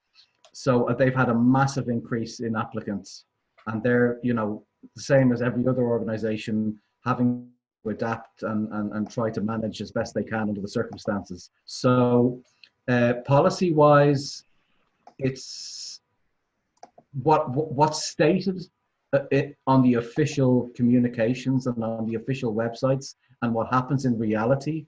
There's a gap in between what's stated there and then what happens in reality. So as far as I can gather, in direct provision is that the line that the government are taking is that, first of all, everyone who's lost their job is or should be entitled to the pandemic unemployment payment. Now, when it comes to asylum seekers, I think what their position is that asylum seekers who were working and then lost their jobs and are in direct provision, they've got the payment for 2 weeks and then reverted back to the €38. Those outside direct provision continue to receive the payment. I think the official argument is, or the official position is, that the basic needs of asylum seekers in direct provision are being met. All right. So, I think it's a fair comment, and I actually would encourage people living in direct provision, as you had mentioned earlier on, to just apply for it. You know, just go for it and see what happens after that. So I think that's a fair advice, and you know, in any case, if we have anything coming through, we will let people know. Yeah. So the other comments, Salome, if you allow me to proceed, I know time is not on our side. Just maybe very few minutes, Steve, because we are over time. Okay.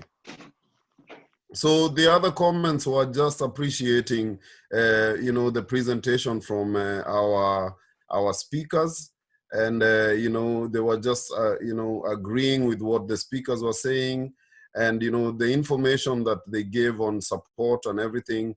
We have it here, and as we said, we are going to share with everyone after the conference. So that's all I have from my desk. Thank you. Thank you, Steve, and thank you everybody for even taking extra time, you know, to listen to the questions and also to hear on what people are asking. So I would like to thank everybody for coming this afternoon. In particular, I want to thank the staff, AkiDwA staff, for helping to organize this, and as well, you know, the Breakforth Dignity Partnership, and also Migrant. She wasn't able to get in. I would like to call in Kuda. Kuda, are you able to come in this time and just wrap up before we leave? Sure. Can you hear me? Yes, we can hear you now. Perfect. I can. I don't know what happened earlier on there. I would just like to thank you all for participating in this conference today. And I would also like to thank all key speakers for their meaningful and significant contributions to a successful program. In particular, Ms. Anita Gafferwood, Ms. Rosemary Kunene, Dr. Naomi Masheti, Ms. Sarah Benson, Ms. Adeline Ogunnowo, Mr. Ravind, Mr. Riyad El Masmeni, and also to Miss Sarah and Miss Anita for their contributions. I'm sorry I didn't have your last names there, and I hope I pronounced everyone's names correctly. I'm sure you'll agree with me that their presentations were insightful and well thought, and I have no doubt that migrant women living in Ireland, from the information shared on this platform, will be able to map their way around supports, protections, and service. I would also like to extend my warm gratitude to Ms. Salome Bugua and the staff at AkiDwA, organizers and hosts, for putting together and delivering a great program. An ongoing vote of thanks goes also to our sponsors. Support is greatly appreciated. Thank you once again for joining us today. I'll now hand you back to Salome. Thank you. I actually don't have much to say, just again to say thank you, and to ask everybody to try and share what they have learned today, from the conference. So like I said earlier, most of the women who actually signed in to be in this conference are migrant women leaders, and you have the information now. This information will be available also in AkiDwA website. So please don't let people or the think that they are alone because they are not alone. Please share the information, and if there's anything else that we can do, we continue to check on each other, not to nag each other, but really to continue to check on each other in a nice way. So thank you, everybody. We have come to the end of the conference now, and until then, we meet again in another meeting maybe. Thank you.